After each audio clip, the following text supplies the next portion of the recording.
අපි අද මේ හදන්නේ ගෝවා මල්. නැත්තම් මල් ගෝවා. අපි අද ටිකක් වෙනස් ක්‍රමයකට මේක හදලා බලමු. ඉතින් මෙන්න මේ වගේ මල් ගෝවා මං අරගෙන තියෙනවා. ඉතින් දැන් මේක චූටියට අතින් කඩාගෙන සෝද ගන්න ඕනේ. ඉතින් ඔයාලා දන්නවා මේ මල් ගෝවා වල පණුව ඉන්න පුළුවන්. ඒ නිසා මේක හොඳට සෝද ගන්නකොට බලලා හොද ගන්න ඕනේ. මම මෙන්න මේ වගේ ප්‍රමාණවලට තමයි මේක කඩාගෙන තියෙන්නේ.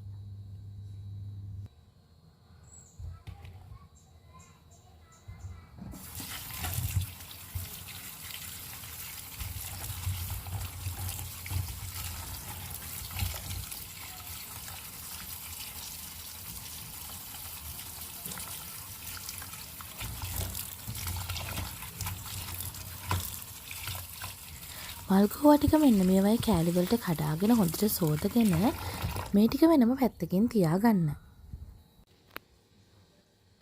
ඊට පස්සේ මම වෙනම භාජනයකට වතුර දාලා මේ ටික රත් වෙන්න තියනවා.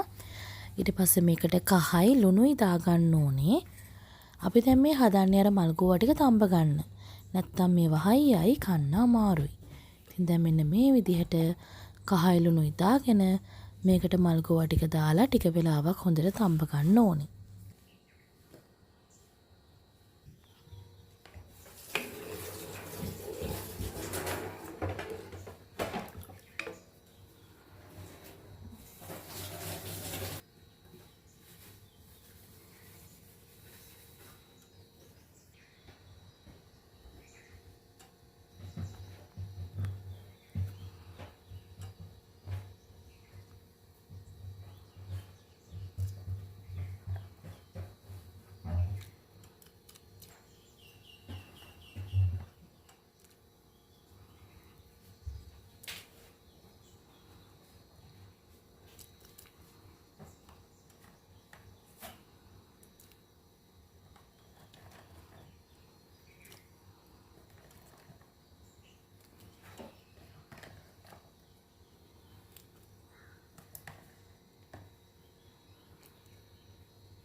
දැන් ඔන්න මේ ටික හොඳට තැම්බිලා තියෙන්නේ. දැන් අපි මේක වතුර අයින් කරලා වෙනම භාජනයකට දාගන්න ඕනේ.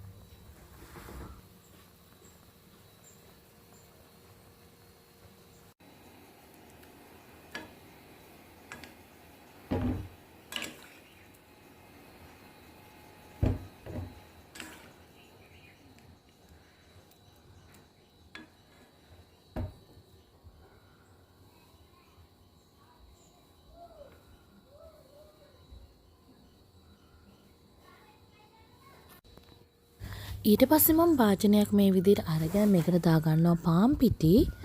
ඔයාලට පුළුවන් නම් මේකට කෝන් පිටි ටිකකුත් එකතු කරගන්න.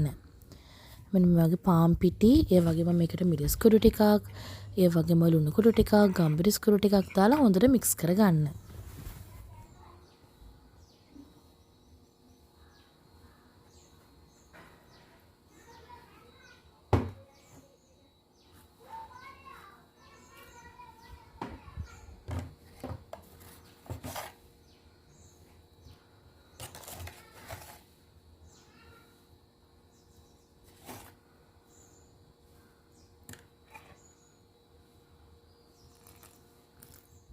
මම දැන් මේකට වතුර ටිකකුත් දාලා ටිකක් දියාරු මිශ්‍රණයක් වෙනකම් මේක මික්ස් කරගන්නවා. ඔයාලා අනිවාර්යයෙන්ම කෝන් පිටි දාගන්න. නැත්නම් මේ බැටර් එක හරියට මල් ගෝවා වල අල්ලගන්නේ නැහැ. ඒ කෝන් පිටි දාගන්න අමතක කරන්න එපා. එහෙම විශේෂ ප්‍රමාණයක් කියලා නෑ. පාන් පිටි දාගත්ත ප්‍රමාණයටම කෝන් පිටිත් දාගන්න.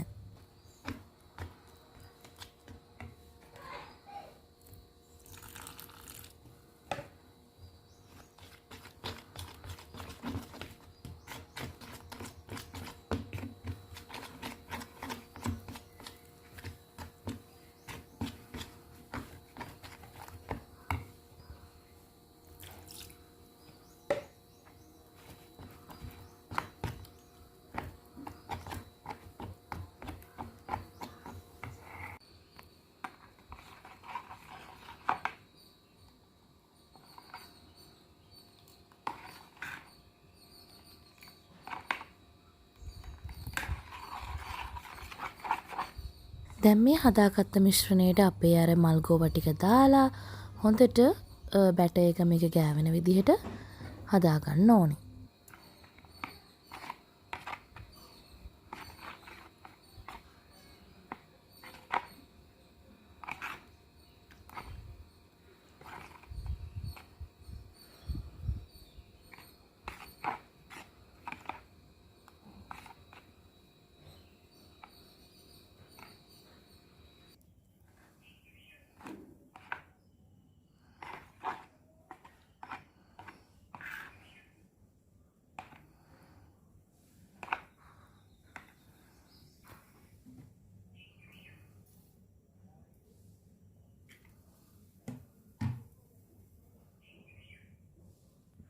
ඊට පස්සේ මම තාච්චියකට මේ වගේ තෙල් ටිකක් දාලා අපි දැන් අර බැටර් එකට දාගත්ත මල්ගෝවා ටික හොඳට බෙද ගන්න තමයි යන්නේ.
මේ තියෙන්නේ අපි ඒ විදිහට බෙදගත්ත මල්ගෝවා ටික. ඉතින් මේක පැත්තකින් තියාගන්න. දැන් මම තව පෑන් එකක් ලිපේ තියලා ඒකට තෙල් චුට්ටක් දාගන්නවා.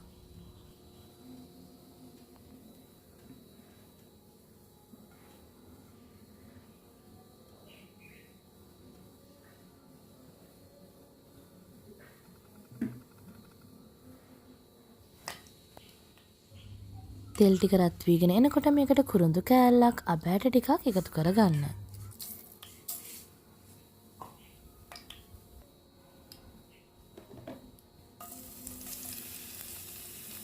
ඊට පස්සේ ඔයාලට පුළුවන් තලාගත් ඉඟුරු සුදු ලුණු, අමු මිරිස් ටිකක්, රම්පේ කරපිංච මෙන්න මේකට එකතු කරලා ලුණු එකතු කරලා මේක හොඳට ටෙම්පරාදු කරගන්න.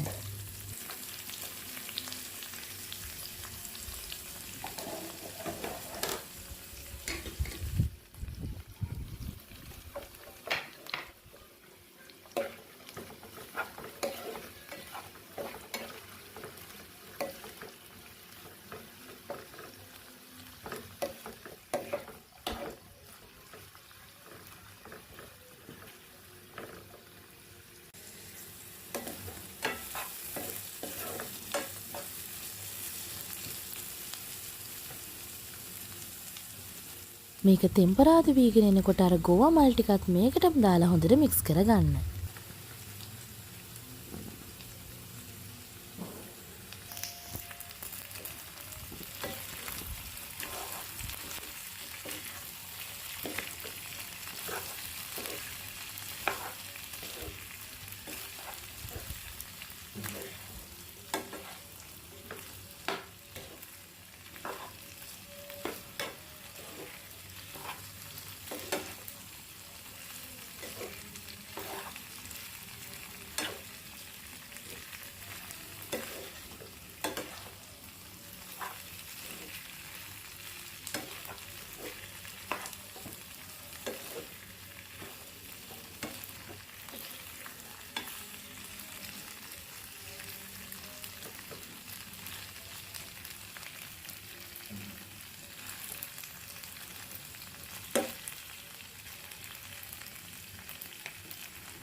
දැන් මම මේකට දාගන්නවා කෑලි මිරිසුයි ලුණු කුඩුයි. ලුණු ඔයාලගේ රස අනුව දාගන්න. මොකද අපි කලින් මල්ගෝවා වලට ලුණු දාගත්ත නිසා ටිකක් බලලා ලුණු වැඩි කරගන්න නැතුව දාගන්න ඕනේ.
ඉතින් අද අපි මල්ගෝවා රෙසිපි එකක් තමයි අරගෙන ආවේ. ඉතින් මේක ටිකක් වෙනස් විදිහකට හදාගන්න රෙසිපි එකක්. නිකම්ම මල්ගෝවා තෙල් දානට වඩා මෙන්න මේ විදිහට හදලා බලන්න. ඉතින් මේක හරිම රසයි. ඉතින් ඔයාලත් අනිවාර්යයෙන්ම මේක try කරලා බලන්න. අනිවාර්යයෙන්ම ඔයාලා හදලා කමෙන්ට් එකකුත් දාගෙන යන්න.